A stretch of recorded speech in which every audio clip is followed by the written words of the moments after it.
Welcome back to the channel and our exclusive myth busting series. And today's myth is one that we hear on a loop. Like it's a broken record sometimes. I can't seem to shut this off. Whole life insurance? Nah, man. That stuff is way too expensive.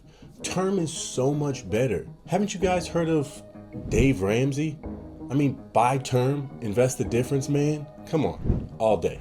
Sean, I swear this myth has become gospel in the budgeting is the only wealth strategy crowd. And look, I'm not saying that term insurance is bad. It absolutely has its place.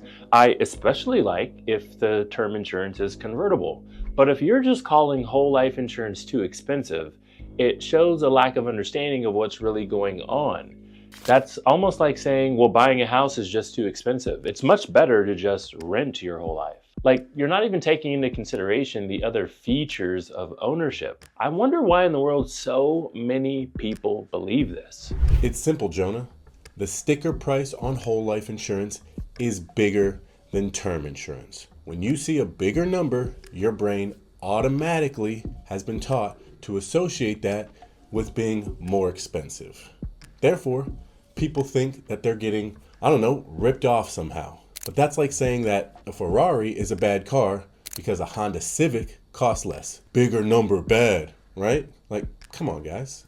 So Sean, let's talk about what you're really paying for. Some of the seen versus some of the unseen. Because you're not actually just paying for insurance. You're paying to build this entire financial system your family can rely on for generations. But right off the bat, whole life insurance has cash value, and it's actually guaranteed to grow in the contract of whole life. It also can earn dividends. We always use the policies that do. It can be borrowed against, so you can go get that cash value. And it's liquid, private, unstructured.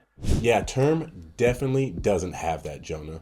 But it can be pretty dang cheap though, which is good because if you don't die within your term period, let's say 20 years, you've basically just given the insurance company cash for the last 2 decades with absolutely nothing to show for it. To be honest with you guys, all that money that you just gave to them is probably coming to me in the form of dividends and a death benefit because I got a guaranteed contract with a guaranteed payout coming. So thank you, but I digress. Now, if I did decide to go with the term, it damn well better be dirt cheap because statistics show that less than 2% of term policies actually pay out, which doesn't sound like that great of a bet to be making, but you said you're only interested in cheap things, right? You're going to invest the difference and you're going to be rich anyways, so who cares? You'll be fine. Yeah, I'll be fine, Sean. It's totally fine. Speaking of term only paying out 2% of the time, let's do some math. So let's just put some numbers on this stuff. So let's say you pay $30 a month for term insurance, where the whole life insurance equivalent would maybe be $300 a month. That's a big difference, right? True. I mean, that's legitimately 10 times more. But $300 of whole life means part of that premium is going straight into your cash value, and that money is guaranteed to grow. With term, that $30 disappears every month. If you don't die, there's literally no value that's been created outside of the fact that you're older now, and if you want to get more coverage, aka another term, you're going to be paying drastically more for the opportunity to give it all away again.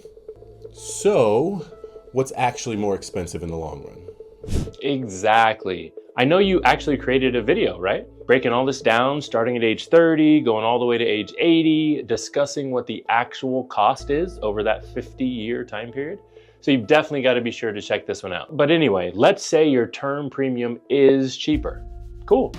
But here's my question. Can you borrow from it?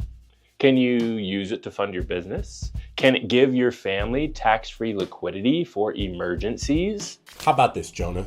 Can it grow, compound, and stay accessible all at once? No, it disappears. Whole life, when designed for infinite banking, is built to give you options. It's not about being cheap, it's about being efficient and effective.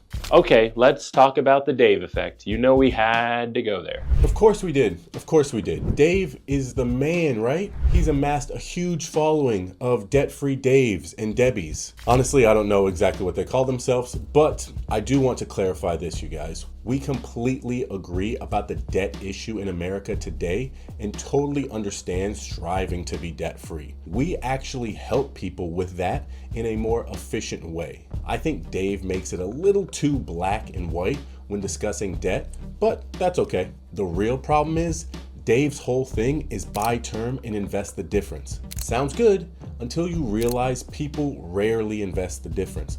I'm talking like less than 5%. They actually don't even know what the difference is. So how are they going to invest that?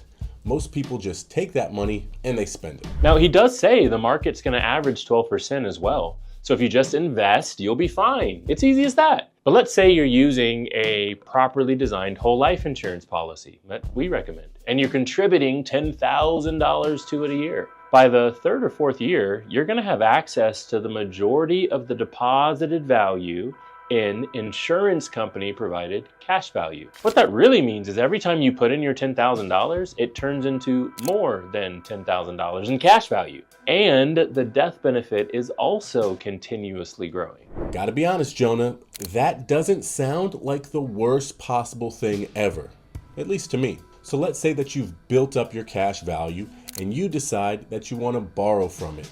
Maybe you want to flip a house. Your policy is going to continue to earn you compounding interest on the cash value at its highest point, even though you took cash out for your flip. While all of this is happening, you're making 12% on the real estate deal. And guess what? If something happens to you, your family still gets the death benefit and the house that you were flipping. Whole life insurance isn't too expensive, and we have the numbers to prove it. People just don't understand the value associated with it. If you use whole life insurance correctly, it can be your emergency fund, it can be your investment launcher, it can be your tax shelter, it can be your legacy plan. And I think that's cool. And term insurance? It's fine, but don't confuse cheap with efficient. If your strategy is built on price and not performance, you might want to reconsider the unstable foundation you're building your legacy on. If you've been told that whole life is just too expensive or that term is all you need, now it's time to get educated. So, like I mentioned earlier, you got to check out Sean's video breaking down the numbers, and then you can book a free strategy call with us by just clicking the link in the description of this video. So we'll help you break it all down based on your goals. And if you like this video, you guys already know what to do. Smash that like button, subscribe, and tell us in the comments which myth we should bust next. Peace out, y'all. We'll see you in the next video.